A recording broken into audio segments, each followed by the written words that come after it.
Afternoon, no time like the present. General update, got a few things to go through. Firstly, was your car absolutely covered in dust this morning? Weather was fantastic yesterday. Planes started going over on the night time, trails started forming, rain in the night, car absolutely covered in I don't know what, but it'd be interesting to get that analysed and see exactly what it is. Tell me I'm crazy and it's just dust from the Sahara. So, some notes on my other phone. I have a new filming phone because I lost the other one. In recent weeks, I have lost my hat, I've lost my wallet, I lost my phone, lost my mind, but we're back on now. Where have I been? Right. Then, when I came back and was sort of back on form, I went paddleboarding and I managed to scratch my eye. So I had like a big scratch down my eye when I was trying to film, and then the day after I smacked my head. So it was like one thing after the next that meant no video. But anyway, here we are, first video back, and I'm in the Renault, which you may have seen the video I posted earlier on, which super annoyingly, once again, I don't know if it's YouTube or if it's my computer, has cut off the last 6 minutes of the video. You might have noticed it cut short. So I'll re-upload that later on. I've got no internet now, so I can't do anything about that now. I want to do a few bits on the Renault, so I'll put that up this evening with the final 6 minutes, which, to be fair, was probably the best 6 minutes anyway. Anyone moaning that I was filming in portrait mode, well, I was using my sat nav and I hadn't really intended to film, and I only just bought my new filming phone, so I was whatever. It was just this car sort of came out of nowhere. And anyone moaning I wasn't wearing a seatbelt in that, well, the seatbelt doesn't actually reach the holster. I couldn't work it out at the time, so shut up, basically. Right, now that we've got the intro done, there's a few things that I do want to talk about. Sunday, it is the Dino Day in Gloucester. I've got, I think, 16 cars booked in. If you do want to come, it's 50 quid for front wheel drive, 65 quid for 4x4. I'll put the link in the comments of this video. Basically turn up, see who's got the most power, see who's got the least power, see who has got the biggest gap between the power that they claimed and the power that they actually got, and see who had the most accurate prediction. There'll be some prizes. I'll stick a table of cakes on and stuff. If you want to pop down, then send me an email and let me know that you're coming. If you want to come just generally and watch, then you can. 10 o'clock at Performance Remap in Gloucester. But do send me an email and let me know so I can just manage numbers. You know, 75,000 subscribers turn up, we're going to be in trouble. I suspect it's just going to be me and about 6 blokes, but I'm okay with that. So that's the Dino Day. Cars for sale, Audi TT, Chrysler Sebring, both going to be for sale over the weekend, depending on what happens on Friday night with the Jeffel. The link is in the description for that as well. All the details are on email and on Facebook, and if you don't know anything about that, don't worry about it, or email me. Right, that's all of the sort of intro stuff out the way. So I've titled the next section in my notes app, Have We Got a Problem? We have a problem with ULEZ. I've missed out on a lot of content by being away, but I've been keeping an eye on what's been going on. And it's complex, but you can basically distill it down to the fact that Sadiq Khan is a liar. He tried to pay, well, he paid the scientists to find the thing that he wanted to find so that he could present that. So there's an element of serious wrongdoing there. The cameras are coming down and being defaced at a rate, which is brilliant. We need more of that elsewhere. And the signage is illegal, so that's come out now as well. So the signage, if it doesn't say that there's going to be a charge, then you can't be charged. So ULEZ at the minute is all over the place. There's plenty of grounds for people to not pay, basically. But I've got here, is toppling technology our only chance at a future? I.e., if the dystopian society that is planned for us is based on technology, can we win and continue with our way of life and our freedom simply by disabling the technology? I hope that's going to be the case. But if that is correct, then it's all getting a bit Terminator, isn't it? So that's that. Yeah, road user charging. We're starting to hear whisperings of it. It was a big headline on the newspaper that road user charging is Labour's secret plan. Well, I said this ages ago that the ULEZ was a Trojan horse to bring in road user charging. Be careful what you wish for, be careful who you vote for. We've got to try and do something about this before the election, but at the minute I'm not quite sure what we can do. As I keep saying in my videos, we've all filled in the consultations. Well, there's been a normal person consultation, there's been a business consultation, everybody's written to their MPs, everybody's written to Sadiq Khan. Everyone in power is pretending that they can't do anything about it, and Sadiq Khan has all the power. The science is dodgy, the data's dodgy, the money's dodgy, the signs are clearly dodgy. So if we've done everything within our power lawfully, I mean, what else is there to do other than tear the cameras down? So yeah, there's something going on with, we definitely have a problem with ULEZ. Do we have a problem with car insurance? A lot of people have emailed me saying that the price of car insurance is going up, and we can't just blame electric cars burning to the ground for that. Video coming on the ship. Car insurance does seem to be going up. As I said, I'm with Cherished Vehicle Insurance Services. Link in the comments. They're very good. They're a relatively small company. I've got, I think, 5 cars on a multi-car policy, and it works out quite well for me. Do give them a try. Tell them Jeff sent you. But I don't know what else we do about... I mean, they are more specialist car insurance, but a lot of people are emailing me saying, I can't believe how much my premiums have gone up this year. So there's going to be another video in that as well, because this seems to be happening across the board. Mobile phone signal. I spoke a little bit about mobile phone signal in, I think it was a video, or it might have been a community post. I've been all over the country in the last sort of 5-6 weeks. There's no signal anywhere, and this is across the board. So what's going on with mobile phone masts? What's going on with mobile phone signal? Because even if I've got 4G, my phone is useless. If it's on 5G, it's virtually useless. And this seems to be everywhere. You can't make a call. Half the time it won't connect to the internet. And this is not just me, and it's not just my network. So thoughts in the comments as to what is actually going on with the mobile phone network. We know there's been outages. We know there's a lot of upgrades going on. And that, I think, for me, is kind of connected to the Roadworks thing. Again, spoken about this before, Roadworks everywhere. Sometimes you can see what's going on, and there are things being done, and you can see workmen in the road, and you can see holes being dug and all that sort of stuff. A lot of the time, there's not.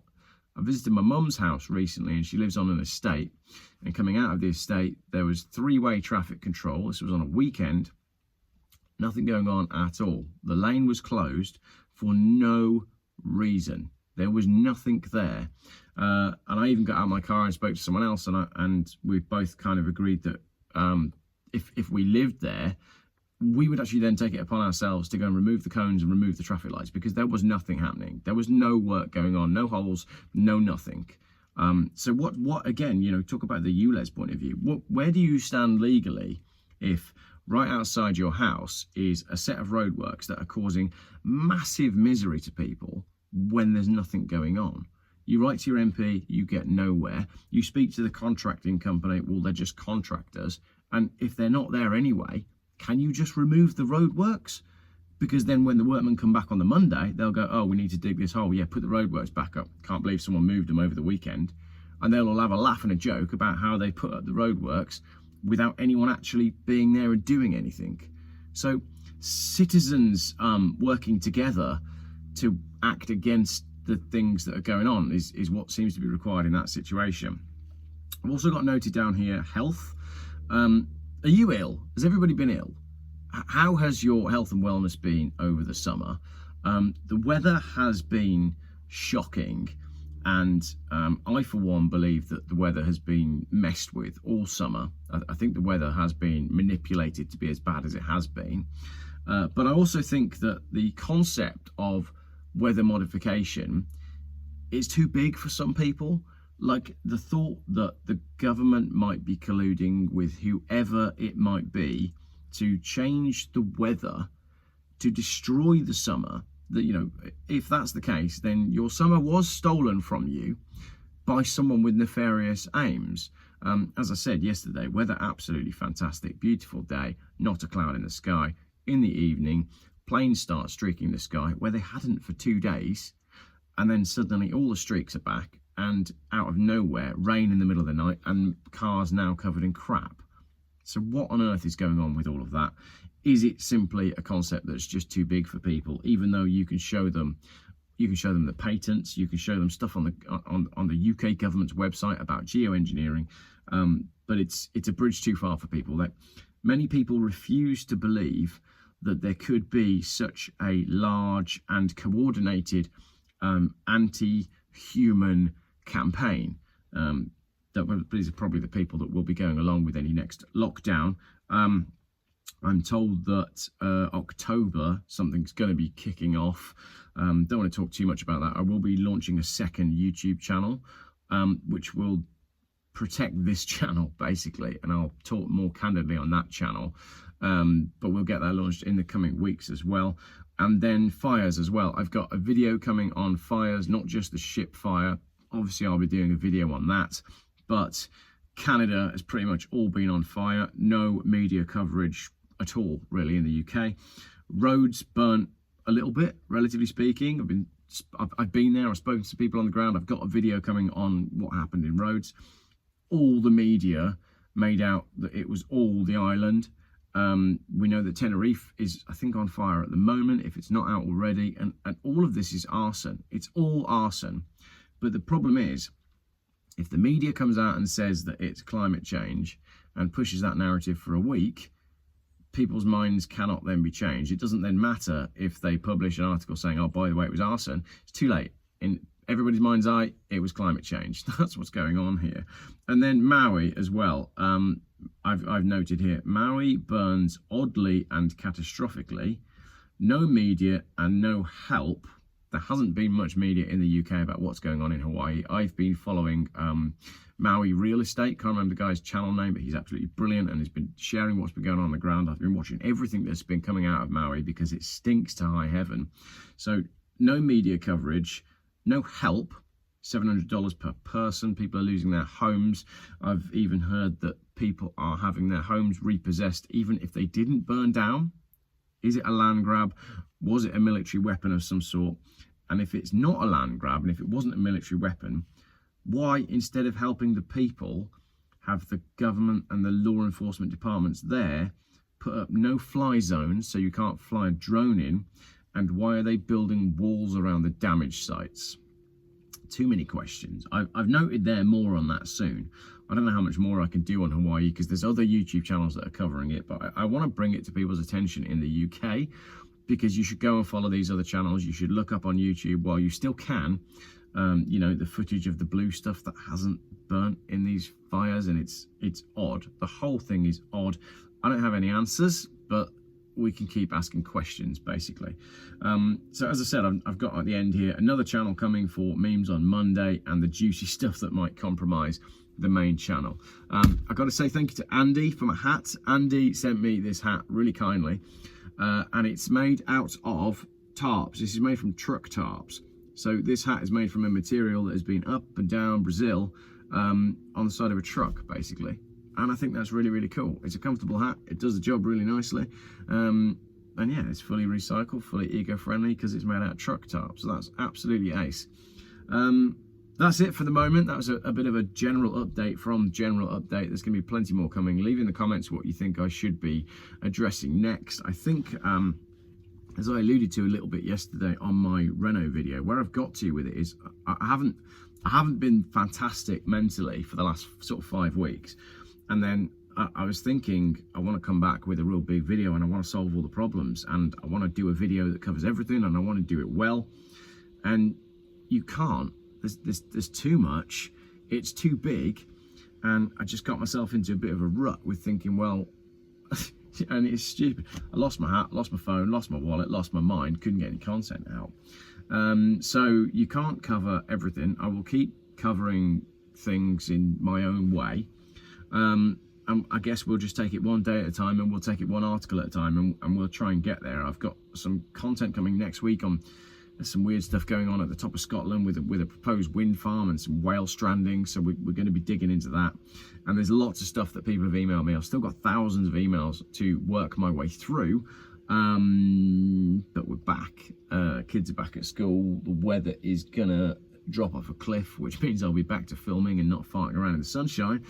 And I hope you've had a great summer. Let me know what you think about the weather. Am I crazy for thinking that the summer was stolen from us deliberately? Is it to do with a pre-planned famine? Is it to do with deliberate destruction of the crops? And is your car absolutely covered in strange crap this morning?